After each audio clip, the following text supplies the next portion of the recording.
গাধাকে সৃষ্টি করার পর বলা হলো, সকাল থেকে সন্ধে পর্যন্ত ক্লান্তিহীন পরিশ্রম করতে হবে। সারা জীবন তাকে পিঠে ভারী বোঝা বইতে হবে। খেতে পাবে শুধু ঘাস, আর তার মাথায় কোনো বুদ্ধি থাকবে না। বুদ্ধি থাকবে না। তার আয়ু হবে 50 বছর। গাধা করজোড়ে করে সৃষ্টিকর্তাকে বলল, আমি এত বছর বাঁচতে চাই না, আমাকে 20 বছর আয়ু দেওয়া হোক। সেটাই মঞ্জুর করলেন।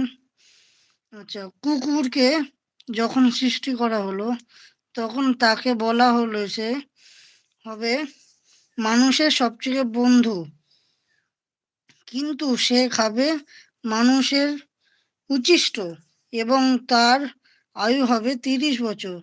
কুকুর সৃষ্টিকর্তাকে বলল, আমি এত বছর বাঁচতে চাই না, আমাকে 15 বছর আয়ু দেওয়া হোক। সেটাই মঞ্জুর করা হলো।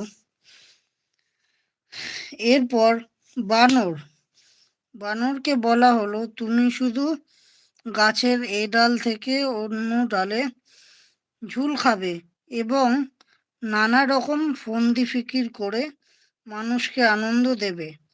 তোমার আয়ু হবে 20 বছর। বানর বলল, আমি 20 বছর বাঁচতে চাই না, আমাকে 10 বছর দেওয়া হোক।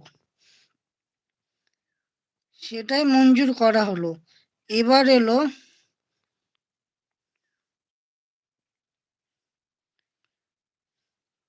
আচ্ছা আচ্ছা এরপরে এলো পুরুষ মানুষের পালা। তাকে বলা হলো, তুমি হলে প্রাণীকুলের মধ্যে সবচেয়ে বিচক্ষণ এবং বুদ্ধিমান, সেই জন্য তোমাকে প্রাণীদের শিরোমণি করা হলো এবং তোমার আয়ু হবে 20 বছর।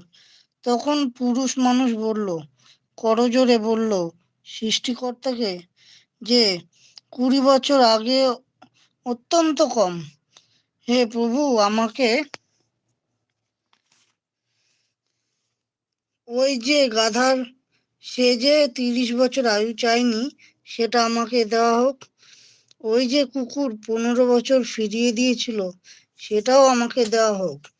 আর যে বানর 10 বছর নেয়নি, সেটাও আমাকে দেওয়া হোক। 20 বছর অত্যন্ত কম, আমি দীর্ঘদিন বাঁচতে চাই।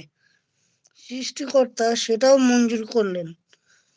সেই থেকে ছেলেরা বাঁচে 20 বছর, তারপর ছেলেরা 30 বছর সংসারের বোঝা পিঠে করে বয়ে বেড়ায়।